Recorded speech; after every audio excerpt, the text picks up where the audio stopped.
Dès qu'il m'a envoyé le programme sur ma boîte email, m'a tout de suite fait réagir, peut-être de manière un peu téméraire, puisque je me suis proposé non pas de faire une communication scientifique, mais de lire un conte. Un conte, oui, un conte, effectivement. C'est-à-dire de m'introduire un peu, moi, le littéraire, le conteur, le poète, par effraction, dans un milieu de scientifiques et de chercheurs, étant moi-même, je dirais, assez éloigné de ce milieu, puisque évoluant dans un autre domaine, dans une autre sphère de la connaissance. Bon, je ne vais pas trop gloser sur cet aspect de ce que je vais vous présenter, qui est un conte, mais ce que je voudrais dire, c'est que la littérature, quoi qu'on dise, c'est quand même l'espace par excellence de la transdisciplinarité. Il n'y a qu'à voir ce qu'ont fait certains écrivains contemporains au siècle dernier. Je pense à Herbert George Wells, je pense à Jules Verne, qui ont été des auteurs de science-fiction et qui, à travers leurs œuvres immenses, ont su mettre en exergue des aspects très très pointus de la recherche scientifique à leur époque. Tout cela pour dire que la littérature n'est pas antinomique de la science, mais au contraire qu'elle se complète. Et donc je ne partage pas du tout certains points de vue de cette catégorie de personnes que j'appellerais les scientolâtres, et qui pensent que la littérature c'est simplement un jeu, un divertissement frivole. Non, la littérature est certes un lieu où l'on vient se ressourcer, n'est-ce pas? Où l'on vient aussi chercher ce plaisir que Roland Barthes appelait le plaisir du texte, bien sûr, n'est-ce pas? Elle s'adresse au sens, davantage au sens, à la sensibilité, mais elle n'exclut pas la raison, évidemment. Depuis ce matin, j'ai écouté avec tout le monde des communications scientifiques de haut niveau. Et je vous avoue qu'arrivé à cet instant, surtout après la dernière communication de Mme Awobuso Dramé, je me suis senti un petit peu intimidé, je dirais même un petit peu stressé, parce que je me suis dit que j'allais me livrer à un exercice d'équilibriste pour pouvoir faire la jonction entre un conte littéraire et des communications scientifiques. Quand j'ai écouté toutes ces communications, j'ai retrouvé beaucoup d'éléments que vous saurez identifier peut-être avec moi au cours de la lecture de ce conte. Donc je vous demanderai de partir sur d'autres bases, sur d'autres paradigmes, pour écouter le texte que je vais vous lire, n'est-ce pas? Je vais vous le lire, et donc je vous demande de revêtir un petit peu, de revenir un peu à votre âme d'enfant, et d'écouter ce conte avec la sensibilité, avec le cœur, n'est-ce pas? Je ne vous demanderai pas de fermer les yeux, mais simplement de vous laisser emporter par ce conte. Ce sera ma contribution, un moment de détente que je vous propose, mais pas de la frivolité, parce que vous verrez, dans le conte, il y a aussi de la réflexion, et que le conte est très en connexion avec tout ce qui s'est dit depuis ce matin. Voilà, merci. Le conte s'intitule « La fille de Mam Kumbabam ». Dans le village des pêcheurs de Guet-Ndar, sur la langue de Barbarie, cette longue et étroite bande de sable qui borde l'océan au large de l'île de Ndar, vivait une petite fille qui répondait au joli nom de Safietou. Safietou habitait avec ses parents et ses nombreux frères et sœurs dans une concession composée de 4 baraques en planches et d'une vaste cour sablonneuse. Le père de Safietou, Baye Momar Gaye, pêcheur de son état, possédait 3 grandes pirogues. Les 3 embarcations étaient équipées de moteurs hors bord, et tous les jours, aux premières lueurs de l'eau, Baye Momar et ses enfants, Baye Momar et ses enfants, Baye Momar et ses enfants accompagné d'une équipe de pêcheurs du voisinage, se lançait à l'assaut des flots. Le métier de pêcheur se lançait à l'assaut des flots, pour pêcher le poisson qui assurait leur survie et celle de leur famille. Le métier de pêcheur était certes dangereux et comportait beaucoup de risques, mais ces hommes rudes l'aimaient et il était toute leur vie. Parfois, ils partaient pour d'aventureuses expéditions qui les conduisaient bien loin de leur village de Guetnar, le long des côtes mauritaniennes qui sont, dit-on, les plus poissonneuses du monde. Ces virées pouvaient durer des semaines, voire des mois, ce qui, bien sûr, ne pouvait manquer d'installer le doute et l'angoisse dans le cœur des mères et des épouses de ces braves, à qui il arrivait aussi d'être impitoyablement avalés par l'océan. Au cours de sa longue carrière de pêcheur, Baye Momar avait essuyé maintes tempêtes, aussi terrifiantes les unes que les autres. Il avait, de ses propres yeux, vu des embarcations bourrées de pêcheurs broyés par les flots déchaînés.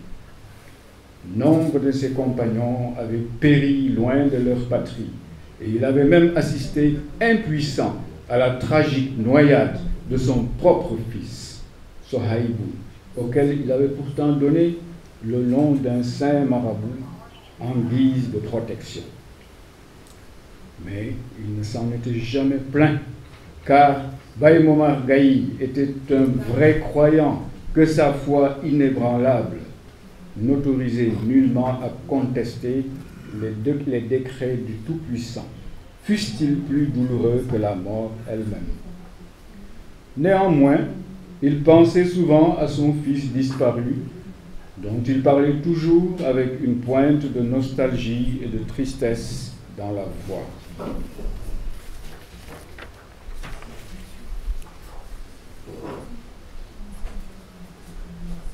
L'océan, certes, l'océan nourrissait les pêcheurs, mais il leur faisait aussi payer un très lourd tribut. Yaye Anta Ndoye était l'unique femme de Baye Momar, qui avait préféré rester monogame, bien qu'il eût pu avoir plusieurs femmes, comme la plupart de ses amis, qui se moquaient d'ailleurs de lui à cause de ce choix. Yaye Anta vendait du poisson au marché de Ndartout, où tout le monde la connaissait en raison de sa forte personnalité.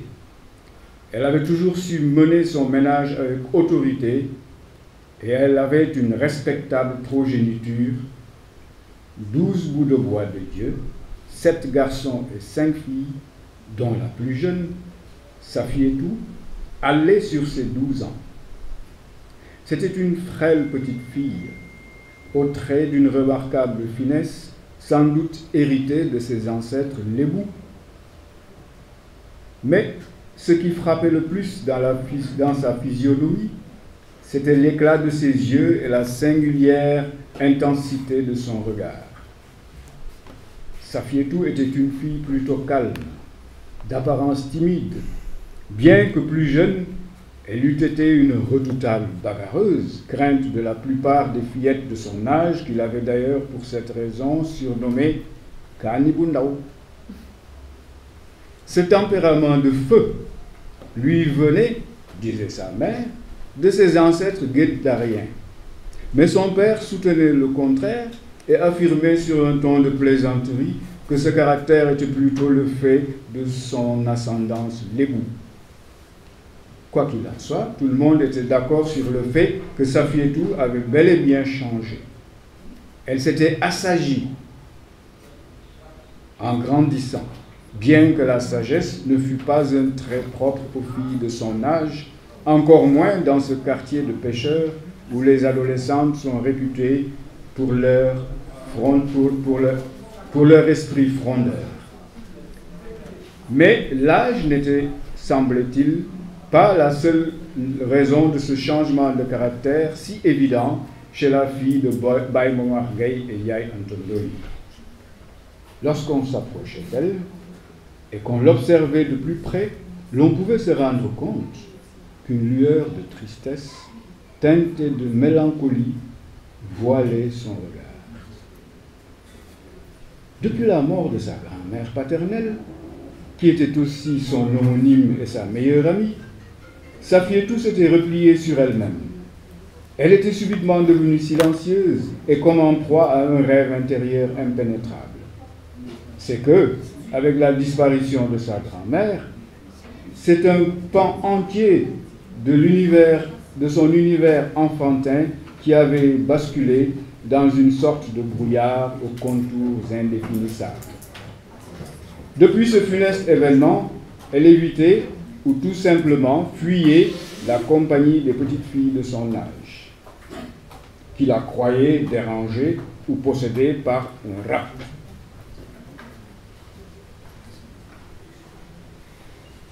Safietou n'avait cure de tout ce que l'on pouvait dire ou penser d'elle, préférant fuir le bruit et s'asseoir toute seule sur un gros tronc d'arbre qui reposait sur la berge juste en face du fleuve, très exactement à l'endroit où feu sa grand-mère et elle-même avaient l'habitude de venir prendre l'air en fin d'après-midi, lorsque le soleil avait dépassé la moitié de son parcours vers le couchant, et que l'ombre avait conquis les rives sablonneuses et humides, devenues plus fraîches à cette heure-là. La petite Safietou disposait avec diligence le pilian, la chaise longue en bois et toile de jute de sa grand-mère, et elle prenait place à ses côtés, sagement assise sur un banc. Alors, Mame Safietou lui racontait de sa voix douce et mélodieuse, devenue un peu chevrotante avec l'âge, les légendes des temps anciens, quand les Blancs n'avaient pas encore foulé le sol de l'Afrique et que les génies vivaient en toute liberté parmi les hommes. Parmi toutes ces merveilleuses histoires qui la faisaient rêver, Safietou aimait en particulier celle de Mame Koumba Bang, la déesse du fleuve, dont sa grand-mère lui décrivit la resplendissante beauté en des termes d'une incomparable saveur poétique. Sais-tu, ma chère petite fille, qu'à l'origine, Mame Koumba Bang était un être humain, comme toi et moi. Le fait est que, à sa naissance, elle fut volée à une femme qui venait d'accoucher, par une femelle génie qui la remplaça par son propre bébé génie. La mère ne s'aperçut de rien et elle allaita le bébé génie qui mourut le jour même. Mame Safietou tira 3 bouffées de pôle, ce tabac mauve à l'odeur âcre, si prisé des femmes d'un certain âge qui lui prêtaient des vertus thérapeutiques. Puis elle reprit son récit.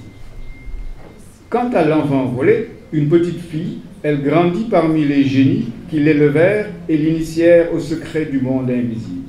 Elle fut baptisée Mame Koumba Bang, nom qu'elle révéla par la suite à une jeune femme de sa lignée maternelle, ton aïeul, Fadiol Gaye, à qui elle était apparue un jour. Safietou écoutait religieusement sa grand-mère. Elle buvait ses paroles avec délice. Lorsqu'elle se trouvait à ses côtés, savourant ces merveilleuses légendes, elle avait l'impression que le temps s'était aboli. Elle apprit aussi de la bouche de sa grand-mère que Mame Koumba Bang était la gardienne des eaux du fleuve, la protectrice de l'âge. Mame Koumba Bang avait la réputation d'être d'une extrême bienveillance à l'endroit des humains et en particulier des membres de sa lignée auxquels elle assurait une protection efficace contre les mauvaises langues et le mauvais œil.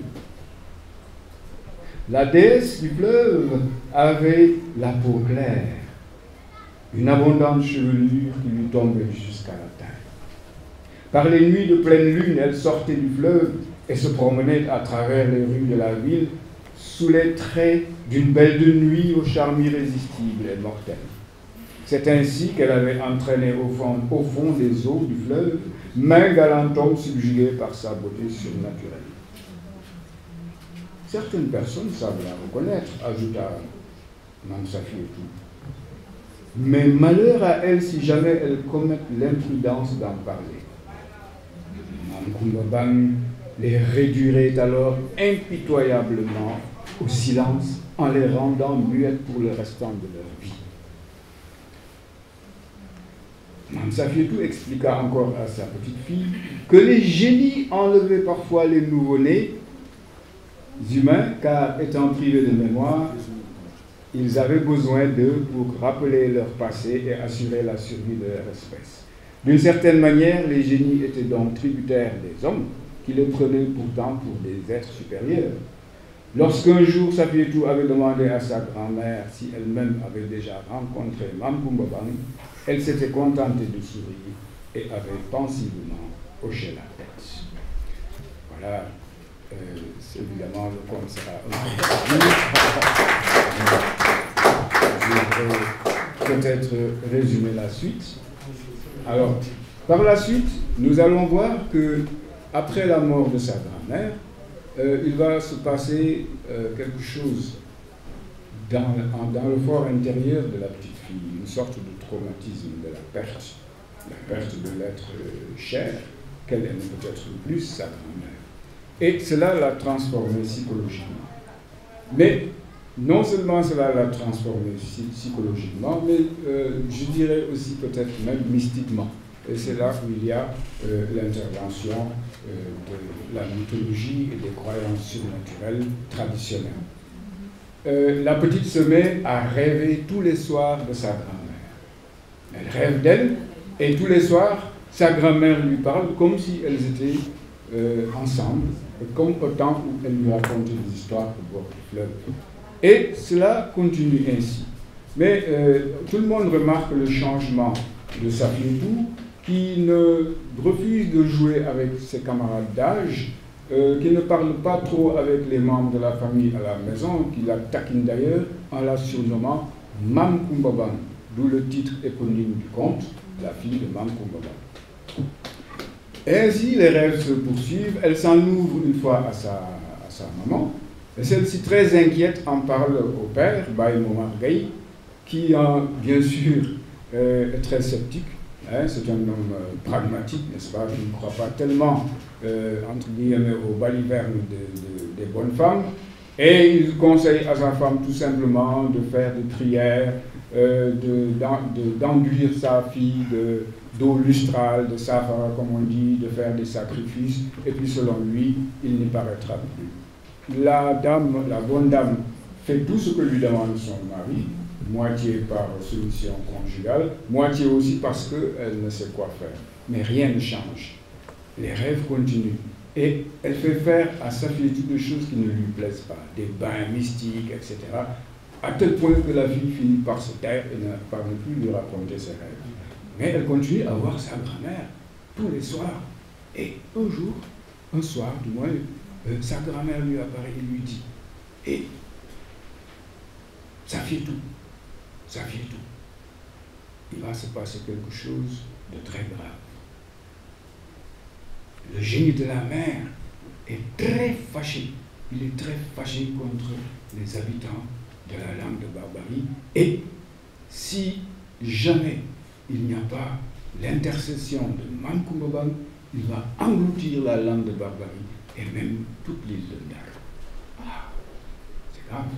Et elle recommande à sa petite fille de sauver l'île de Ndar et la langue de Barbarie. En quoi faisant? En allant faire une offrande, un sacrifice. Elle lui dit, tu vas prendre une calebasse de lait caillé et tu vas aller l'offrir à Mam Koumba Bang dans les eaux du fleuve. Voilà. Il faut le faire très discrètement. Ne raconte à personne ce que je t'ai dit. Fais tout ce que je t'ai recommandé en toute discrétion et silence. Et elle disparaît. Et ce soir-là, lorsque Safietou se réveille, elle est toute en sueur parce qu'elle est vraiment inquiète. Elle a peur du message qu'elle a reçu, mais en même temps, elle se sent investie d'une mission. Elle se sent investie d'une mission parce que elle sait que c'est elle qui doit sauver l'île de Ndar et la langue de Barbarie. Et, toute investie de cette mission, elle prend son courage à deux mains. Un dimanche, c'était un samedi, donc le lendemain dimanche, elle va pas à l'école et elle demande à sa maman de lui acheter du lait caillé auprès des femmes peules de Dakar-Bango qui viennent régulièrement au marché de Ndartou pour en vendre. Et sa maman est très étonnée parce qu'elle sait que sa fille n'aime pas tellement le sort.